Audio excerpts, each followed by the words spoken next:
Friends, welcome back to Shobhana vlogs. ఎలా ఉన్నారండి అందరూ?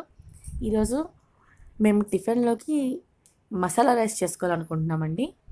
ఆల్రెడీ అన్నం ఉంది. అన్నం వేస్ట్ కాకుండా ఇలా మసాలా రైస్ కలుపుకుంటే బాగుంటుందని ఇలా ట్రై చేస్తున్నాం. ఒకసారి వీడియో చూసేయండి మీరు కూడా. ముందుగా అయితే మనం ఆనియన్స్, పచ్చిమిరపకాయలు, టమోటాలు, ఆలు ఈ నాలుగిటిని ముక్కలుగా కట్ చేసి పక్కన పెట్టుకోవాలండి.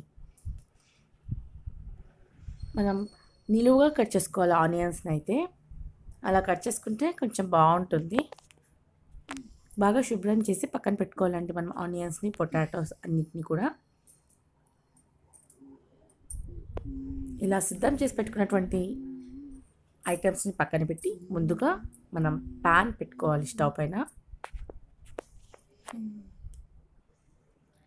కాస్త ఆయిల్ వేయాలండి. ముందుగా మనం కాస్త బిర్యానీ ఆకు, చెక్క, లవంగ, యాలకులు మనం తీసుకోవాలండి. కాస్త ఆయిల్ వేడవ్వగానే చెక్క, లవంగ, యాలకు, బిర్యానీ ఆకు వీటిని ఆయిల్లో మగ్గనిద్దాం. ఆ తర్వాత మనం ముందుగా కట్ చేసి పెట్టుకున్నటువంటి ఆనియన్స్, పచ్చిమిరపకాయలు ఆయిల్లో వేసి కాస్త మగ్గనిద్దాం. మగ్గిన తర్వాత మనం కట్ చేసి పెట్టుకున్నటువంటి పొటాటోస్ ఉన్నాయి కదండి, అవి కూడా వేసి బాగా మగ్గనిద్దాం.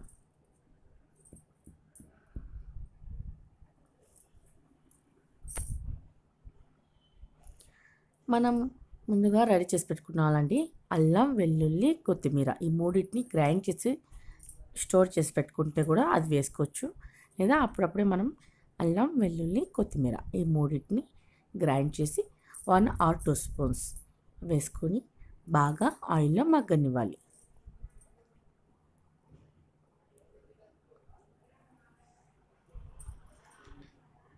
మగ్గిన తర్వాత టమాటా ముక్కల్ని కూడా వేసేయాలి.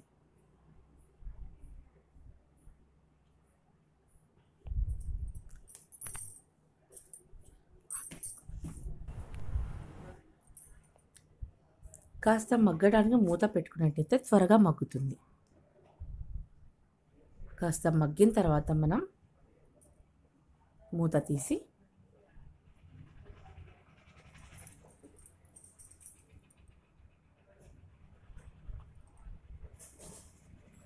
మగ్గిందా లేదా ఒకసారి చెక్ చేసుకుని, మన దగ్గర ఉన్న అన్నం మనం రాత్రిదైనా ఉండొచ్చు, మనం ఫ్రెష్గా వేడిగా అన్నం చేసుకున్నదైనా సరే, అన్నాన్ని ఇప్పుడు మనం మగ్గినటువంటి ఆ కర్రీలోకి ఈ అన్నాన్ని వేసేయాలి. వేసుకొని కాస్త నెయ్యి కూడా వేయాలి. వేసి బాగా కలపాలి. చూసారు కదండి, చాలా సింపుల్గా చేసుకోవచ్చు మనం ఇంట్లో అయితే. ఎందుకంటే ఎప్పుడు మనం ఆనియన్, టమోటా వేసుకొని పులిహోర లాగా ఇలా చేసుకుంటాం కదా, అలా కాకుండా కొంచెం డిఫరెంట్గా ఉంటుంది మసాలా రైస్ కనేసి ఇలా ఉన్న ఐటమ్స్తోనే చేసుకుంటున్నాం. సో కాస్త నెయ్యి ఉన్నట్టయితే అది కూడా వేసినారంటే చాలా బాగుంటుంది. మీరు ట్రై చేయండి. నా వీడియో నచ్చినట్టయితే లైక్ చేయండి, షేర్ చేయండి, సబ్స్క్రైబ్ చేయండి. మరో మంచి వీడియోతో ముందుకు వస్తాను. అంతవరకు సెలవు.